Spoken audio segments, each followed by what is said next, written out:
quando a gente está com baixa confiança, o que acontece, né? Quais são os principais, as principais coisas que acontecem no decorrer disso, né? Você passa pensamentos na sua cabeça do tipo, não, esse cara aí é muito grande para eu vender. Ou seja, o que você está colocando? Você está falando assim, não, eu não sou bom o suficiente para vender para essa empresa, né? Não, mas putz, esses caras aí não vão querer o meu produto. É tudo uma questão de confiança, de falar assim, cara, eu posso vender para esses caras lá dentro, tem seres humanos igual eu, né, iguais a mim.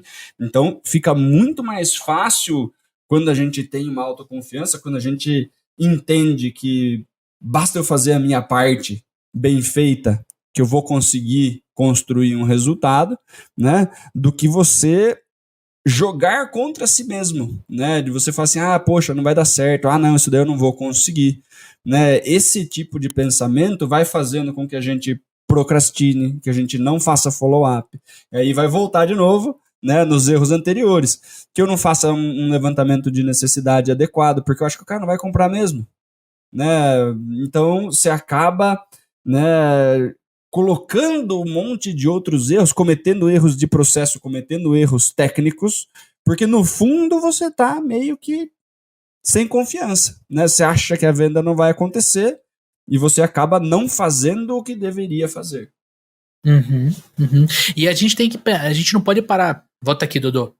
Exato, e assim, a gente não pode ignorar que a confiança, ela vem do treino, né? Ela vem de você ficar à vontade em executar aquilo que você precisa executar, né? E quanto mais você executar, quanto mais você tiver... Aliás, volta aqui, Dodô. E quanto mais você treinar aquilo que você tem que executar, melhor você vai ficar. A gente não pode ignorar, né? A gente inclusive conversou sobre isso no último episódio, né, Dani? A gente não pode ignorar que a gente precisa agir, porque a confiança vem da ação. A gente falou muito da autoconfiança, da gente criar essa confiança. E a gente cria como? Agindo. Eu até dei o exemplo do surfista. Você não aprende a surfar na areia, ali, treinando os movimentos. Mas se você treinar esses movimentos, você vai ficar mais confortável. E para você ter confiança no produto, no serviço que você vende, você precisa estudar o produto, né? Você precisa conversar com alguém que usou o produto para você entender os benefícios. Você tem que conversar com a área técnica do teu produto. Você tem que estudar o teu mercado. Você tem que conhecer os seus concorrentes.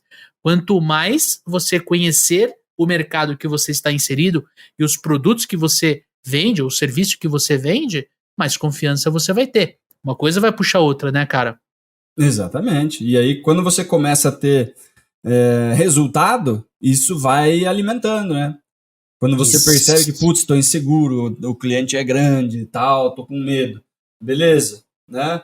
Se você mesmo assim age, que é o que a gente está falando, e você faz uma boa reunião, você fala assim, caramba, eu consigo mandar bem em reunião com um cliente grande. Logo, na próxima vez que você vai num cliente grande, você fala assim, igual aquele lá, mano, dá para fazer, tranquilo, bora para cima. Exato. O próximo erro relacionado a comportamento é a falta de comunicação eficaz, né, cara? Você não conseguir expressar para o cliente tudo que você precisa expressar e pior, você não conseguir deixar definido com o seu cliente o próximo passo. Porque se o teu cliente não entende o que tem que acontecer para vocês avançarem, seja pelo sim ou pelo não, você está você está errando na sua comunicação. Se o seu cliente vira e fala assim, mas eu achei que, quer dizer que não ficou claro para ele, né, Dani? Então, a gente precisa ajustar a forma como a gente se comunica com o cliente, como a gente formaliza aquilo que a gente comunicou, como a gente se expressa para que ele não fique com dúvidas, né, cara? Porque se você consegue se comunicar adequadamente, né, e a comunicação, ela tem a ver com vários pontos, né, ela é importante por muita coisa, ela é crítica, né, porque pela comunicação você consegue explicar as coisas e tirar dúvidas, então o cliente ele fica racionalmente tranquilo, né? Ele fala assim, não, pô, tirei todas as minhas dúvidas, entendi exatamente o que vai acontecer caso eu venha a adquirir o produto ou serviço. Você, falhando na comunicação, você também pode deixar de se conectar bem com o cliente, porque é através da comunicação, né, que a gente cria rapport, que a gente consegue gerar uma empatia, né? Se eu consigo me comunicar de uma forma agradável, mostrar que eu sou simpático e tudo mais, eu crio um relacionamento bacana com o meu cliente. Se eu uso tonalidades adequadas, se eu consigo usar humor, se eu consigo usar as palavras que o meu cliente usa, se eu conseguir me comunicar com o meu cliente da forma como ele gostaria, né? A chance da conversa fluir bacana, né, Lê? E com isso eu criar uma boa impressão, eu criar um relacionamento bacana, meu cliente sair com a impressão de que, tipo, poxa, talvez eu não precise desse negócio que o Daniel tá querendo, mas legal conversar com o Daniel. Pô, o Daniel é gente fina pra caramba, né? Me deixa uma oportunidade de vir mais uma vez, bater um papo com esse cara, tomar um café, cavar uma outra oportunidade, né? De novo a comunicação, né? Isso. E pela comunicação que eu também vou aplicar questões técnicas, né? Fechamento, que eu vou comunicar preço, né? A gente tava falando da parte técnica de apresentação de preço, de valor ali. Muitas vezes, poxa, eu consegui fazer todas as outras etapas, mas na hora de passar preço, eu titubeei, minha voz fraquejou, né? O cara percebeu pela minha comunicação que eu acho caro o que eu estou vendendo, né? Então, as coisas elas estão, de novo, conectadas, né? Isso. Se pela minha comunicação eu não conseguir deixar o meu cliente tranquilo quanto ao método entregue, quanto à garantia e tudo mais, por mais que na apresentação, na proposta ali, no e-mail, tenha as coisas, e fala assim, putz, não confio naquela pessoa. A confiança, né, a criação da confiança, ela não vem pelo PDF, né, que é enviado, ele vem pela forma que a gente fala, como as palavras que eu falo, né, assentam na cabeça do nosso cliente, né? Tem gente que a gente ouve pessoas super bem preparadas, né, Lê? Vamos dar um exemplo de campanha eleitoral e o caramba aí. Nossa, os caras têm uma oratória treinadíssima, né? Mas às vezes não consegue gerar confiança. Você fala assim, nossa, não acredito em uma palavra que esse cara tá falando. Ele tá falando bem, tá falando bonito, o texto tá perfeito. Mas você fala, não confio em uma palavra do que esse cara tá falando. Por quê? Não consegue gerar ali, né? Se fosse um texto escrito, é gelado, né? A comunicação que cria a confiança, que cria o rapport. O vendedor, ele precisa entender o poder da comunicação para criar relacionamento, criar confiança e tudo mais.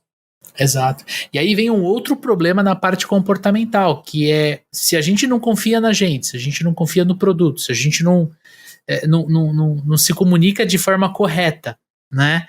A gente começa, Dani, a procrastinar tarefas, a gente começa a devagarzinho, a gente perde o timing daquilo que a gente tem que fazer para vender, daquilo que a gente tem que executar na frente do cliente, aquela técnica que a gente tem que aplicar, a gente acaba tentando não entrar nesse momento que gera dor na gente, que gera desconforto na gente, né, cara?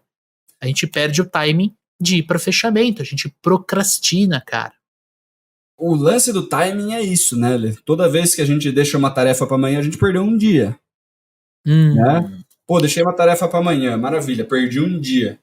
Ah, não, amanhã eu prospecto, amanhã eu vou prospectar amanhã. Não, beleza. Ah, não, amanhã eu respondo aquele e-mail. Cada vez que a gente coloca uma procrastinação, cada vez que a gente, não, hoje eu não tô afim de fazer isso e eu jogo, cada vez que eu faço isso eu perco um dia. Se você soma todas as vezes que você procrastinou ao longo do mês, pô, às vezes você perdeu 5, 6 dias dentro de um mês que tem 25 dias úteis, 20 dias úteis, pô. Né? E daí você fala assim, poxa, mas faltou só 20% para eu bater a minha meta. Foram os dias que você não trabalhou direito. Né? Foram os dias que faltaram. Né? E o lance do timing, cara, se você for observar o efeito cumulativo disso no ano, às vezes você teve 10 meses, ao invés de 12, né? Se você for ver isso na comissão, se você for fazer o quanto isso vale em dinheiro, bicho, né? Aí chora. Se você é uma máquina, né? Se você consegue trazer tudo, aumentar sua produtividade, fazer as coisas na hora que elas precisam ser feitas, você fica com menos coisa interna, menos caixinha aberta na cabeça. Putz, tem aquele e-mail que eu não posso esquecer. Não, putz, tem aquele cliente que eu preciso fazer, né? Se você faz tudo na hora que precisa ser feito, a sua cabeça fica tranquila.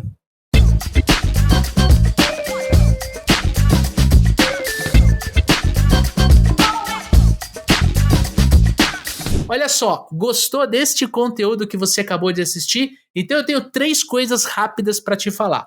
Primeira delas, esse conteúdo que você assistiu faz parte de um programa muito maior, sim, de um podcast. Um podcast chamado Papo de Vendedor. Você pode abrir o Spotify e procurar Papo de Vendedor, ou você pode clicar no link aqui embaixo para você conhecer o nosso podcast. Você vai ouvir dicas, técnicas, comportamentos. A gente fala sobre processo, a gente fala sobre uma série de coisas relacionadas ao seu dia a dia, o dia a dia do vendedor.